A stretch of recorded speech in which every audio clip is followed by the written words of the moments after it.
welcome to today's episode of Your Talk Time with Lindsy Bivens and Sonjia Pelton-Sam, a show that brings real people together with real issues, but we also come up with real winning solutions and strategies.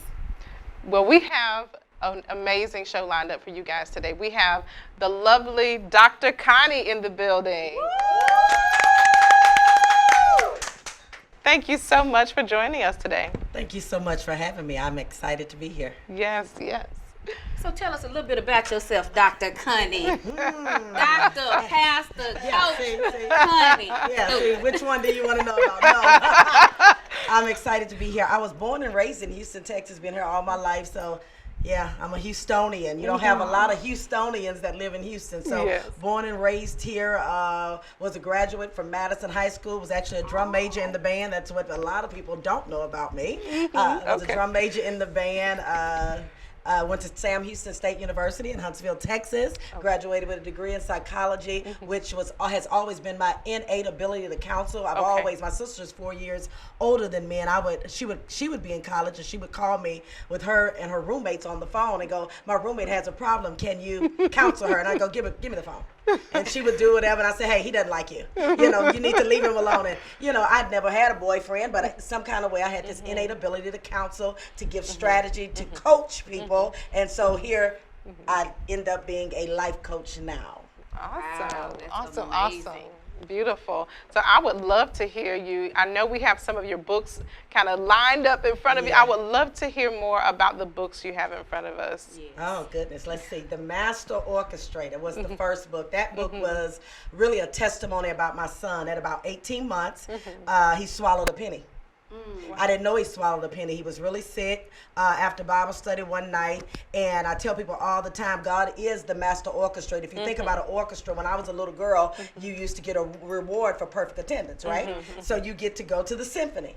Well, when you go to the symphony, you hear all of this music, and you see the back of a man. You never see his face, but as long as his hand is moving, you hear this wonderful sound. And so I watched God orchestrate a fever that got our attention, that allowed us to recognize, because the fever is not an indication that he was sick. It was an indication that something was wrong. And so it allowed us to take him to the doctor just in the nick of time, because the night before I tried to give him a bottle and he would say, "No, I don't want it."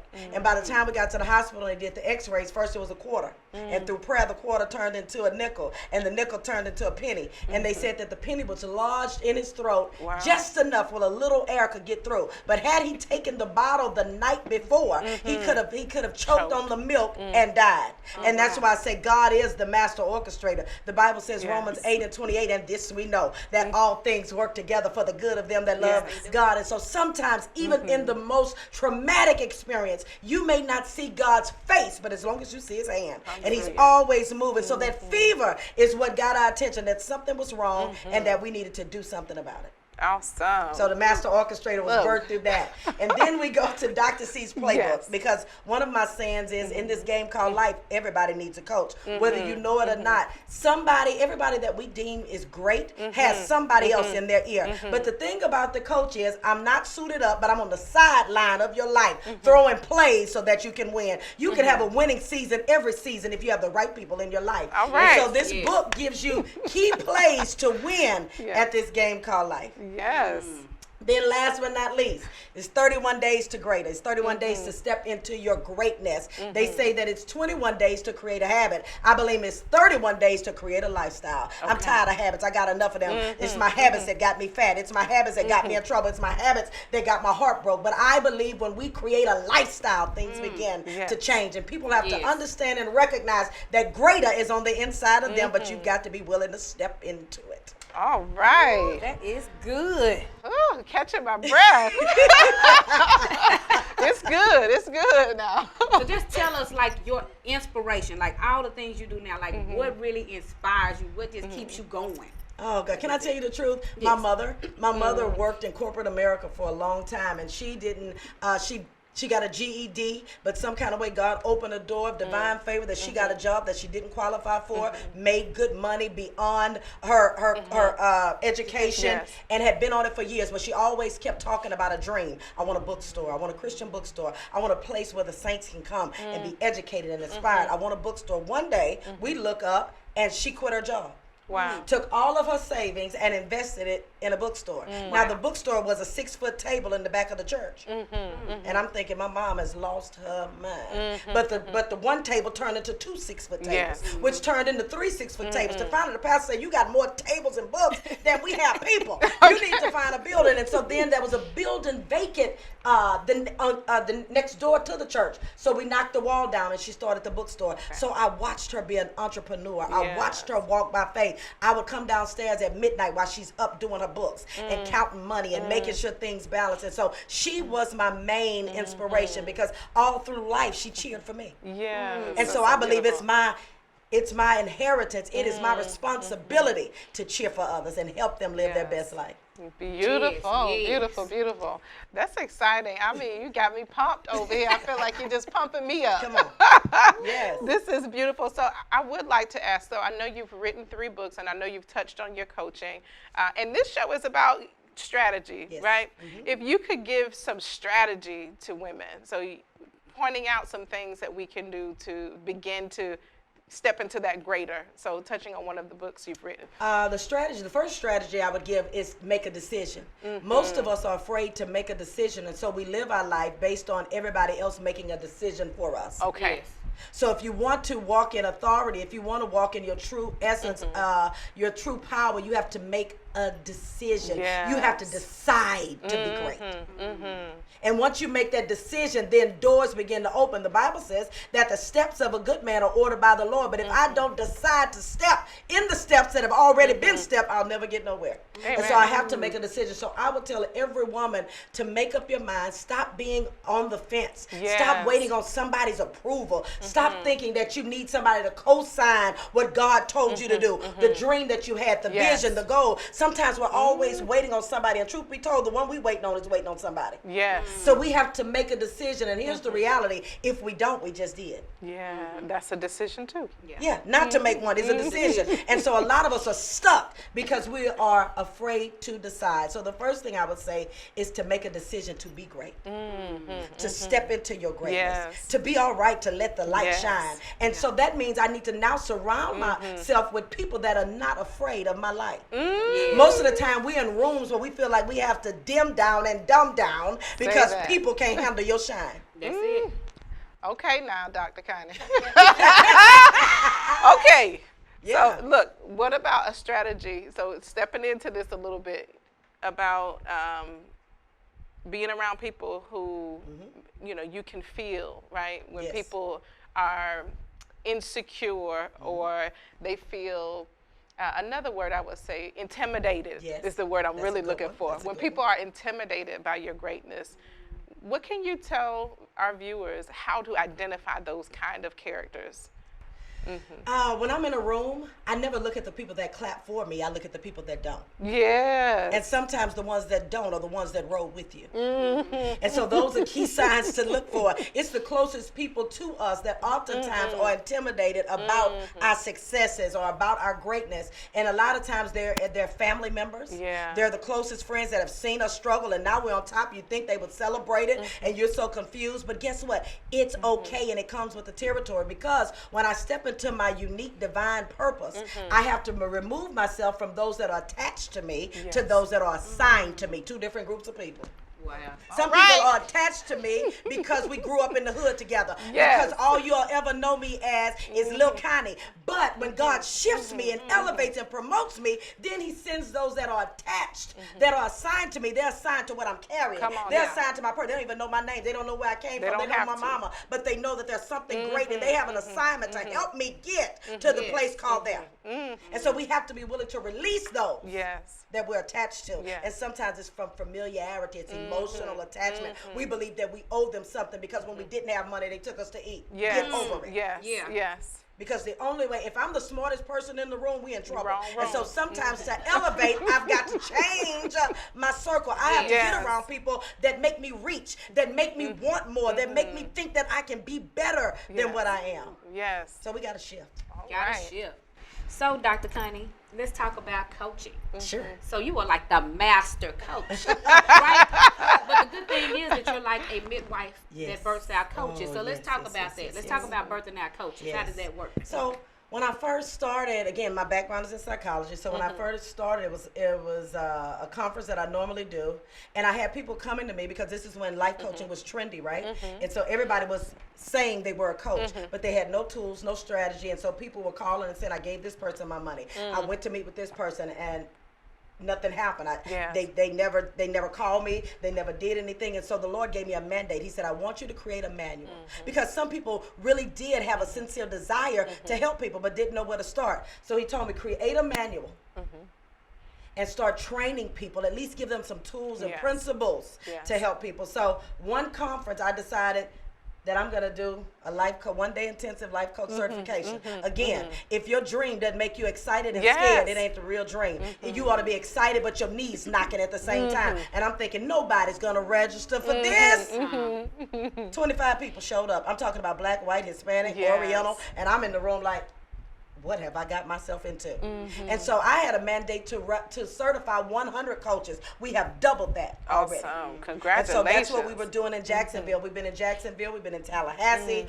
We have coaches in Wichita, Kansas. We have them in California. So we have been able to reach people worldwide. So our reach is deep and it's far. And I have been able to empower some amazing people to go and do some amazing, amazing things. Not just impact people, but they were able to impact their own lives by being another stream of income. Yes. Powerful. I want to help people start their own coaching business so they can fire their boss and take authority of their life again.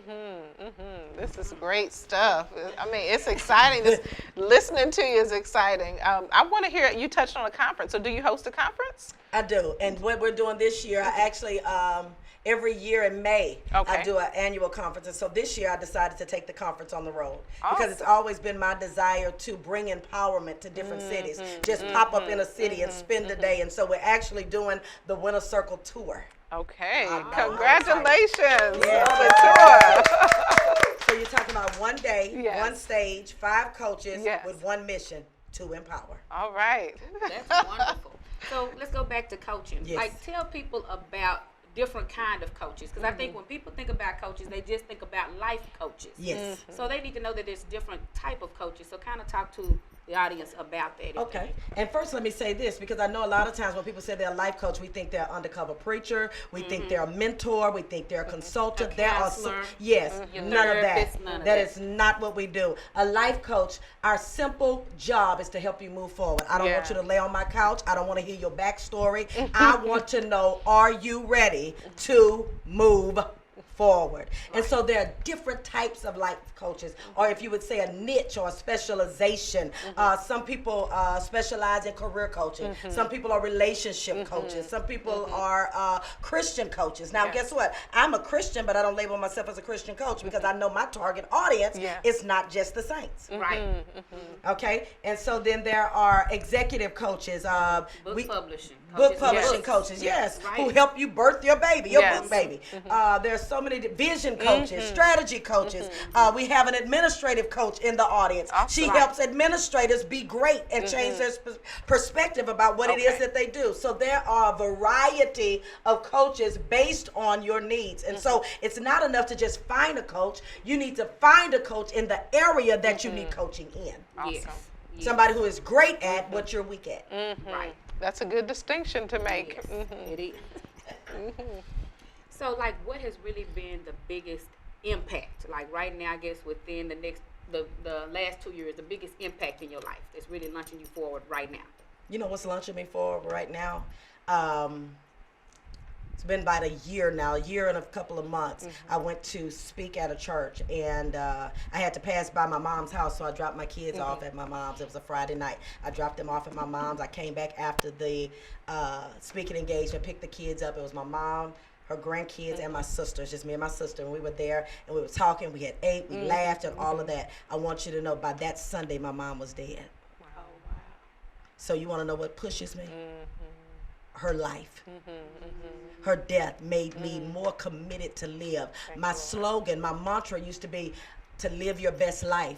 And now it says to live your best life now. I can't wait till tomorrow. I can't wait till next week, next month, next year. I have to do it now. So I have an urgency on the inside of me, not just for me, but for everybody that I come in contact with. If I meet you, I know you're pregnant with something. I know that I am a midwife, and it is my responsibility to help you birth what God has placed on the inside of you. It's pushing me. It keeps me up at night. I'm an early bird and a night owl because I can't rest until I see people empowered and impacted. It's pushing me. Wow. So let's talk about how you keep everything together. Dr. Stewart, the mom, Dr. Stewart, the pastor, Dr. Stewart, the coach, Dr. Stewart, people calling Dr. Stewart. Let's talk about, like, how do you manage and put all of the pieces together? Jesus! Jesus! That's how I promise you. I know. That is how I do it. Much prayer and sensitivity. Because you can have it all. It's just about when you have it. Yeah. Right. So being able to know who I need to be in the space that I'm in, honoring the moment that I have. Like I'm with you right now. I'm not thinking about what's going on at home. I'm not thinking about what I have to do. I'm just in this moment. I'm in a zone with you because this is where I'm supposed to be right now. So when it's time to be a mom, I need to be in a zone. I need to put my phone down. I need to look at them in their eye, listen to what they say. Say that again. It's time when you're at home with the kids and it's time to be with the kids. You need to put your what down? Phone down. Oh my goodness, it's so hard to call. Engage with them because it is their moment. They need to know as you give attention to the world, they are your world. And so you give attention to them also. And be a woman of your word. Have integrity. If you say you're going to do it, do it. If you say you're going to be there, be there. And I teach my team, your time off prepares you for your time on. Yes, I travel. Yes, I pastor. Yes, I preach. Yes, I coach. But when I'm off, I gotta take care of business. I gotta make sure home is my first priority. Do I get to wash the dishes all the time? Do I get to do the laundry all the time? No. But on my off days, I have to maximize them so I have no guilt when I'm on. I like that. Because I heard Jace talk about juggling. Yes. And you gotta know when to put one down to pick up the other. Like you said, if the dishes have to fall and you have to take your kids to the movies today, or you know you need to be at the game with them today, then this have to fall. The dishes have to wait. And it's okay. The clothes have to wait. They'll be there, right? Take the cape off. It's okay. It's okay. The dishes won't die. They already did. They're not even alive. They'll be there when it's time to get there, and it's okay. But it's being sensitive to know when is it time to do what. Right. Because I think we're living in a time now where we're losing our kids being superwoman. Yes. You know what I'm saying? We're losing our families being superwoman. Yes. And you cannot do it all. You cannot. You can. I say you can have it all, but you cannot do it all. You can't do it all. You can have it all, but when I have it, it's the problem. Yes. I can have it all, but then I have to give my attention to each one when it's time. When it's date night, have date night. You can't be at date night texting and tweeting and doing all this other stuff. Social media. It's his time. When it's the kids' time, it's their time. When it's time to be a boss, they know, don't you come in here. Right. Because I am in boss mode. And they respect that. Why? Because they know they have their time. Your girlfriends, you have to have people in your life that can pull your coattail. If you don't have anybody in your life that say, hey, you're not that busy. Hey, we haven't been to lunch. Hey, I called you, you never called me back. But you go, you know what, I'm not that busy. Let's go to lunch. Let's do something and help you to unplug and unwind, because I realize I work hard, and in this season of my life, I'm going to learn how to play hard. I don't know how to play hard too well, so I find myself really trying to work to play. Because again, if you're using so much of your brain and giving out so much, you need that time to replenish. How can you pour from an empty well? You can't. And so I work hard, and I'm going to work on playing hard. So when you see me playing, know that I already worked. I like that you got to work on playing hard. Yes. So somebody get me a cruise or something. Yes. So go ahead and just like share with our audience like some real advice on self-care and taking care of yourself, taking care of themselves. Like, what would you tell them about taking care of themselves? Mentally, it could be emotionally. You know, and the first thing that I would say is choose you. I went through some traumatic things in my life. I've been divorced. I've recovered through that. But I think even in that time, sometimes you don't realize that you give so much of yourself to people, your friends, your family. And I had to make a decision to choose me. I had to love me first, because the Bible says love your neighbor as you love yourself. We're in trouble because we don't love ourselves, so it's real hard to love your neighbor. Yes. Right. So the first thing I would say in the area of self-care is to love you first. Your love for you should be so yummy that it just runs over to everybody else. That your love for you should be so contagious and outrageous that it just runs over to your spouse. It just runs over to your children. It runs over to your coworkers. It runs over to your friends. So love yourself. The next thing I would tell them to do is take off the cape. You don't have to be Superwoman. Yes, you don't have good. to be Superman. It's all right to be weak. He says there's strength in weakness. Sometimes God can't come to our rescue because we're afraid to be weak. But wait a minute. So, I'm hearing, you just said take off the cape. I'm hearing take off the mask. Yes. But we want some All mask that. up in this Yes, camp. yes, yes. I mean, Take off the mask, all All of of it. that. And because guess what? Most of your clients, most of your business comes from those that know, like, and trust you, but they know, like, and trust you with your mask With your off. mask. When you are able to emote with them and they Yes. can see the real you Yes. and realize that the real you looks like them. Yes. Not the made up Yes. you, not the mask, not the you all put together, but the you that says, I know what it is to cry. The Yes. you that says, I know what it is to Yes. want to start a business but not Yes. know where to Yes. start. Come on. The you that says, I started and I quit. Yes. When they see that, then they say, that's who I want to work Yes. with. That's who I want to follow. That's who I want to connect with. And so taking off that mask, taking off the Mac, taking off the cape, and just being okay with being you. Right. It's all right to be you. And then guess what? It's all right to have a timeout. In every game, there's some timeouts, but guess what? The timeout is time. Some of us have had a timeout and we never got back in the game. Right. So don't take a time out and then end up being a bench warmer because you done took so much time out, it's hard to get back in the game. But every now and then in life, we have to hit the pause and we have to regroup, refresh, recharge, and refuel. Right. So do you find that you have a lot of people that say, you don't understand my struggle, you don't understand where I've been because they don't know your story? Because, I had a time when people would tell me, a lady told me, you don't understand because I just got divorced. I've been divorced twice. I might not look what I've been through. Yeah. So I think, have you found that? Have you found that people think you don't understand them? Absolutely. And so then I have to tell my story, and that's what my story is about. That's what the testimony is about. It's not just passing the test. Next to test is moaning, which is a ceremony. Yeah. So every time they ask me that, I'm able to share my ceremony because I passed the test. And so that's what the testimony does. And then guess what they go? Oh, yeah, oh. And so then the beauty is that they can also have something to reach for, that even though they're going in it right now, and it seems so horrible, it seems terrible, that they too have a chance not to look like what they've been through. Because I think it's a time to tell your real story. Everybody can't handle your real story all the time.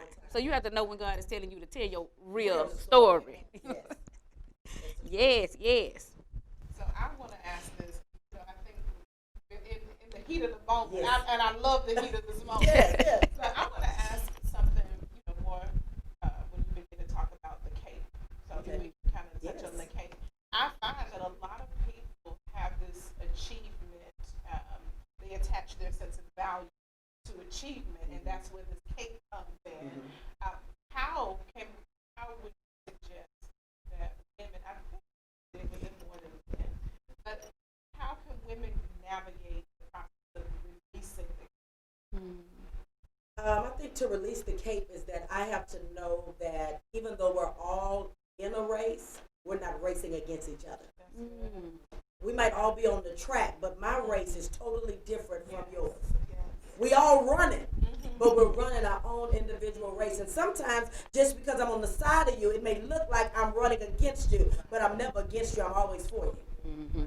And so I think one way to release the cape is to know that there is no competition because nobody can beat you being you. Right. No. Thank God it's only one. I don't know if the world can handle more than one of us. But nobody can beat you being you. So really the greatest enemy to keeping on the cape is us not discovering who we really are and embracing it, the good, the bad, the ugly, the things that we don't like. Because what I found out is the worst of us is what God wants to use. What we want to hide is what he wants to maximize. That's true. It's like, oh, I don't like the way I talk and he wants you to talk. Oh, I don't like the way I sing and he wants to use your voice. Yeah. Oh, I don't like this. And he said, but that's what I want because the limp makes you lean. All right.